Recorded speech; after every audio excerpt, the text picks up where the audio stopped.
Hello friends, welcome to SSC coaching centre. दोस्तों, आज के वीडियो में बात करेंगे नंबर सिस्टम के प्रश्नों की और उन प्रश्नों की बात करेंगे जो ग्रुप डी के एग्जाम के लिए जरूरी है। रेलवे में पूछे गए प्रश्न हैं सभी के सभी। मैं आपको पहले बता दूं, जितने भी क्वेश्चन आज इनकी वीडियो में जितने भी क्वेश्चन हैं सभी पूछे गए हैं। इस प्रश्न की मैं बात करूँ, ये भी आरआरबी टीसीसीसी में पूछा गया था 2010 में।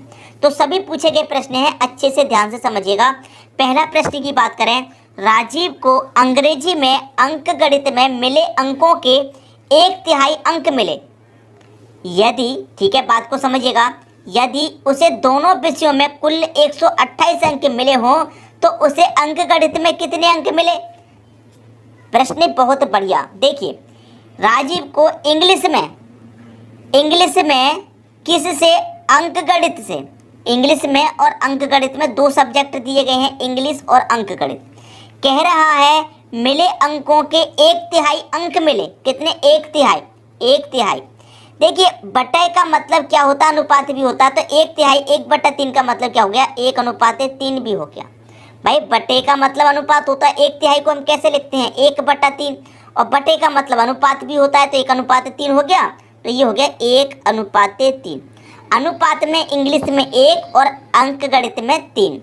और कुल योग आपको दे रखा है कितना? 128। जब मैं आपको पहले ही बता चुका हूँ, जब योग दे रखा है अनुपातों का योग कीजिए, अंतर दे रखा है अनुपातों का अंतर, एचसीएफ हो अनुपातों का एचसीएफ, एलसीएम हो अनुपातों का एलसीएम करिए। ठीक है, अब आपको योग है तो अनुपातों का भी योग कर लीजिए। 1 और 3 4, इस योग में इस योग से आप डिवाइड कर दिए। 4 से कटेगा, 4 त्रिका 12, 4 दूने का 8, 32 बार में कट गया। अब देखिए, 32 का मल्टीप्लाई 1 में करेंगे तो 32, और 32 का मल्टीप्लाई 3 में करेंगे तो 96। इसका मतलब इंग्लिश में कितने अंक मिले? 32। और आपके अंकगणित में कितने मिले? 96। किसका पूछा है बता दीजिए आप। उसे अंकगणित में कितने अंक मिले? अंकगणित में मिले 96। इंग्लिश का पूछा, इंग्लिश का हम बता देते 32, लेकिन अंकगणित का पूछा 96 मिले। पहला ऑप्शन सही हो गया। क्लियर हुई बात? अगर इंग्लिश का पूछता तो इंग्लिश में कितने मिले हैं? 32। ये आपके प्रश्न का सही आंसर हो जाता। जो पूछा है वो हम निकाल के बता सकते हैं। अब देखेंगे दोस्तों अगला प्रश्न। अगला प्रश्न है, एक सूक्ष्म जीव प्रत्येक 24 घंटे में अपनी संख्या को दोगुना कर लेता है। 30 दिन के अंत में इसकी संख्या 84 लाख है। इसकी संख्या 21 लाख कब होगी? डीएमआरसी में ये प्रश्न पूछा गया था और प्रश्न को अच्छे से समझना है। देखिए, प्रश्न में क्या कह रहा है, एक सूक्ष्म जीव प्रत्येक 24 घंटे में अपनी संख्या को डबल कर लेता है। मतलब उसकी संख्या अगर 1 है तो 24 घंटे में डबल हो जाएगी, मतलब 2। अगर उसकी संख्या 10 है तो 24 घंटे में डबल हो जाएगी, 20। अगर उसकी संख्या 12 है तो 24 घंटे में डबल हो जाएगी, कितनी हो जाएगी? 24। क्लियर? यहाँ तक बात समझ में आ गई? तो देखिए, इसमें कह रहा है कि 30 दिन के अंत में इसकी संख्या 84 लाख है। भाई देखिए, 30 दिन के अंत में इसकी संख्या कितनी है? 84 लाख। ठीक है, अब 30 से मैं एक दिन जैसे पहले जाऊंगा 29 दिन, तो इसकी जो संख्या है 84 से कितनी हो जाएगी? आधी, मतलब 42। क्यों हो जाएगी? देखिए भाई, 30 दिन के अंत में 84 लाख है और 24 घंटे में संख्या को दोगुना कर रहा है। भाई 29वें दिन कितनी होगी? 42 होगी। तभी तो 24 घंटे बढ़ने पर 42 का दोगुना 84 हो गया। अगर मैं 29 से और एक दिन पहले आ जाऊंगा 28वें दिन, तो 42 का आधा हो जाएगा, 21 हो जाएगा कि नहीं हो जाएगा? भाई 28वें दिन उसकी संख्या 21 होगी। जैसे 24 घंटे बड़े संख्या को वो डबल कर लेता है 42, फिर 24 घंटे बड़े फिर संख्या को डबल कर लेगा वो 84। आपसे पूछ रहे इसकी संख्या 21 लाख कब होगी? 28 दिन में 21 लाख होगी। 28 दे रखा है सी ऑप्शन में। ये आपके प्रश्न का सही आंसर हो गया। उम्मीद करता हूँ सभी को प्रश्न बहुत अच्छे तरीके से समझ में आ गया होगा। किसी को भी प्रश्न में कोई भी डाउट नहीं होगा। अब देखेंगे अगला प्रश्न। अगला प्रश्न है, 301 तथा 501 के बीच ऐसी प्राकृतिक संख्याएं जो 7 से विभाज्य हैं, उनका योग बताना है। क्या अगर सिर्फ और सिर्फ इसमें यह कह देता कि 301 और 501 के बीच में 7 से विभाजित होने वाली संख्या बता दीजिए तो हम बता देते, लेकिन इसमें योग पूछ रहा है। ठीक है, योग पूछ रहा है। तो यहाँ पर मैं आपको एक बात बता दूँ, योग निकालने का जो फॉर्मूला होता है दोस्तों, वो होता है आपका एवरेज गुने एन। ठीक है, तो सबसे पहले हमें एवरेज चाहिए और एन चाहिए। क्लियर हुई बात?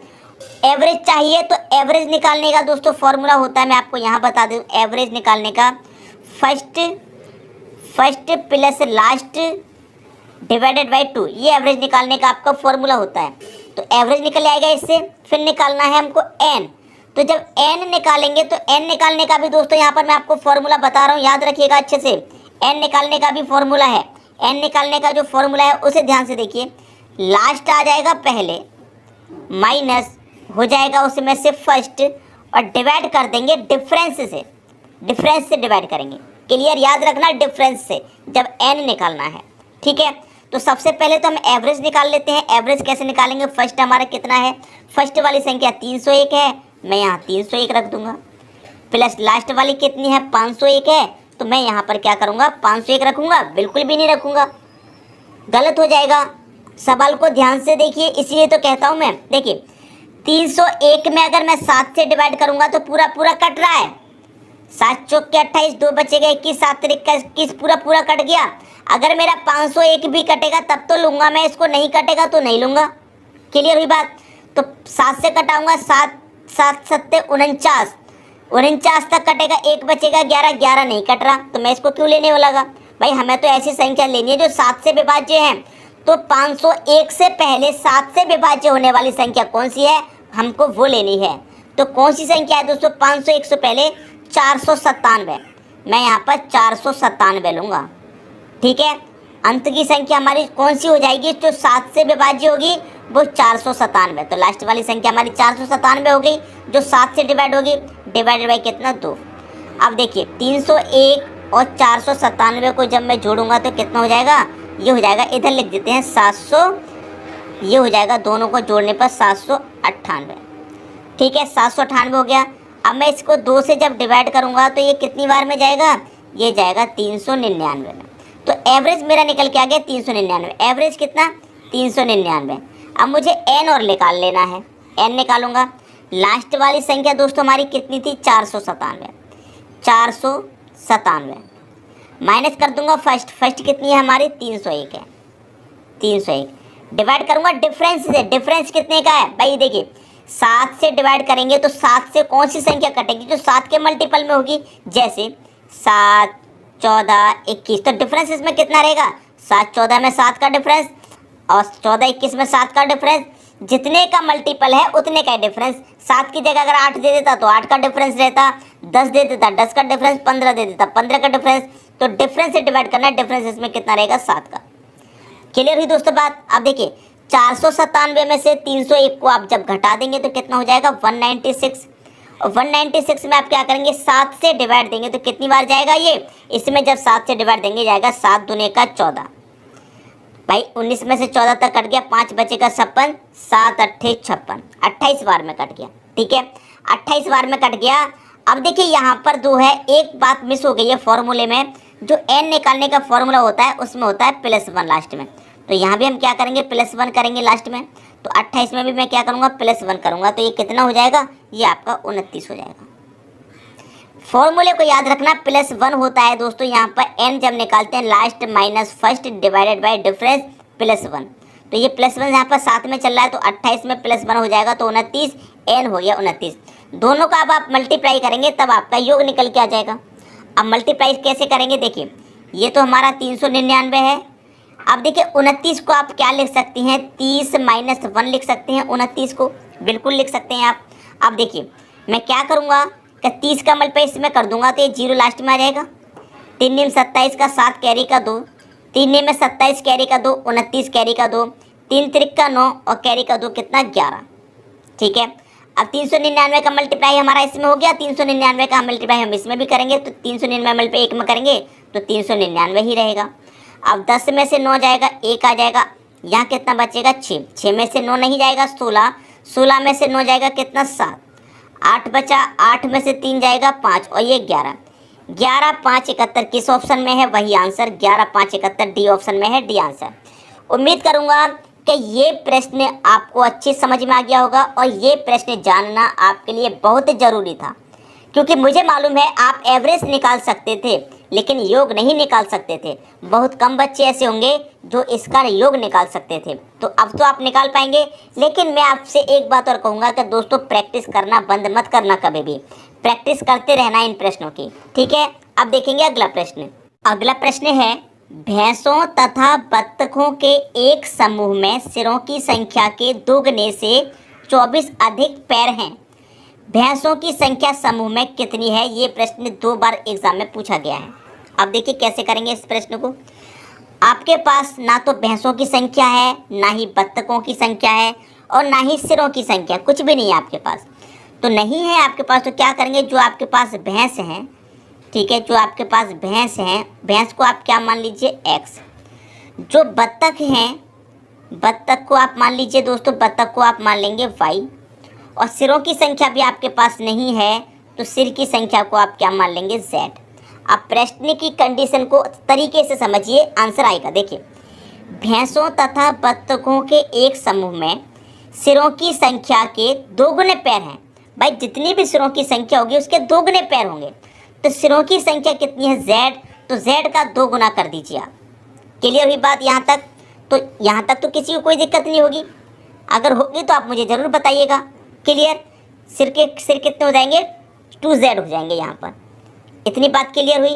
अब देखिए यहाँ पर आपको क्या बना लेना है, समीकरण। देखिए कैसे, भैंसों तथा बत्तखों के एक समूह में भैंस और बत्तख, भैंस x है, बत्तख आपकी y है, दोनों का क्या है, एक समूह। तो जोड़ेंगे तभी तो समूह बनेगा। भाई हमने दोनों को जोड़ लिया, एक समूह बन गया। भाई समूह बन गया, दोनों को जोड़ करके तो हमारे सिरों की संख्या कितनी हो जाती है, 2 गुनी, मतलब 2z हो जाती है। कितनी हो जाती है, 2z। इतनी बात समझ में आ गई। फिर क्या कह रहा है, 2z हो जाती है, मतलब 2 गुने से क्या है, 24 अधिक पैर हैं। पैर कितनी है दोस्तों, 24 अधिक हैं। यहाँ पर जो पैर हैं वो कितनी है, सिरों की संख्या से, सिरों की संख्या जो दुगनी है उससे 24 अधिक हैं पैर। क्लियर यहाँ तक बात? 24 अधिक हैं हमारे पैर। तो यहाँ पर देखिए, भैंस हमारी x है, x, भैंस के कितने पैर होते हैं, 4, तो ये 4x हो जाएगा। प्लस y है हमारी क्या, बत्तख, बत्तख के 2 पैर होते हैं तो ये 2y हो जाएगा। बराबर ये हमारा 2z है, और 2z से दुगनी सिरों की संख्या से क्या है, 24 अधिक पैर हैं। पैर कितने हैं, 24 अधिक, तो इसमें 24 जोड़ देंगे। ठीक है, अब यहाँ पर बस प्रश्न को सॉल्व कर लीजिए, आंसर आ गया, कुछ भी नहीं है। अब देखिए यहाँ पर भी मैं 2 से गुना कर दूंगा, क्योंकि 2, और यहाँ पर भी मैं 2 से गुना कर दूंगा। यहाँ तो हमारा पहले से 2 है, बस सॉल्व कर लीजिए। बड़े में से छोटे को घटा दीजिए, 4x में से 2x जाएगा तो 2x। क्लियर? अब देखिए घटा रहे हैं, माइनस कर रहे हैं, क्या कर रहे हैं, माइनस माइनस माइनस, इसमें से इसको घटा रहे हैं, माइनस माइनस माइनस होता है। 4x में से 2x गया 2x, 2y में से 2y कट गया, कुछ भी नहीं बचेगा। बराबर 2z से 2z कट गया, क्या बचेगा, 24। तो 2 से भी 24 कटेगा, 12 बार में x का मान आ गया 12। भैंस कितनी है, 12। पूछा क्या था प्रश्न में, भैंसों की संख्या समूह में कितनी होगी, 12 होगी। बी ऑप्शन सही हो गया। और ये जो प्रश्न है आप बहुत अच्छे से जानते हैं कितना इम्पोर्टेंट, कितना ज़रूरी प्रश्न है। सबकी समझ में प्रश्न आ गया? प्रैक्टिस एक बार जरूर करिएगा। अब देखेंगे अगला प्रश्न। अगला प्रश्न है, ऊंट के एक झुंड का 1/4 जंगल में देखा गया, झुंड के वर्गमूल का 2 गुना पहाड़ों पर चला गया, शेष 15 ऊंट नदी के किनारे देखे गए, बताइए कुल ऊँटों की संख्या थी। इन 4 ऑप्शन में से कोई एक होगी। अब आपको प्रश्न में एक चीज़ कही गई है, उससे ही आप प्रश्न को सॉल्व कर देंगे। क्या कहा गया है कि झुंड के वर्गमूल का 2 गुना पहाड़ों पर चला गया, वर्गमूल का 2 गुना। तो ऑप्शन में से आप ये देखिए कि किसका आप वर्गमूल कर सकते हैं। 60 का वर्गमूल होता है, नहीं। 20 का भी नहीं। 36 का वर्गमूल होता है दोस्तों 6, 36 का वर्गमूल 6 होता है। ठीक है, तो हम 36 का वर्गमूल बना सकते हैं, 72 का भी नहीं। एक ही ऑप्शन है जिसका वर्गमूल बनाते हैं, वो आपका सही आंसर हो गया। अब आपके दिमाग में एक बात आएगी कि सर अगर एक की जगह यहाँ पर एक और ऑप्शन ऐसा होता जिसका वर्गमूल बना लेते, या फिर चारों ही ऑप्शन ऐसे होते जिनका वर्गमूल बन पाता, तो फिर करने का क्या तरीका रहता। तो समझिए क्या तरीका रहता। हम पहला ऑप्शन हमारा 36 है, हम 36 को ले लेते हैं। ठीक है, तो 36 का कितना, 1/4 जंगल में चला गया। इस 36 ऊँटों का कितना, 1/4 जंगल में चला गया। 1/4 का मतलब कितना चला गया जंगल में, 4 निम्न का 36, 9 1 कम 9, 9 जंगल में चला गया। क्लियर इतनी बात? भाई हमारा कितना चला गया जंगल में, 9 चला गया। फिर क्या कह रहा है, झुंड के वर्गमूल का 2 गुना पहाड़ों पर चला गया।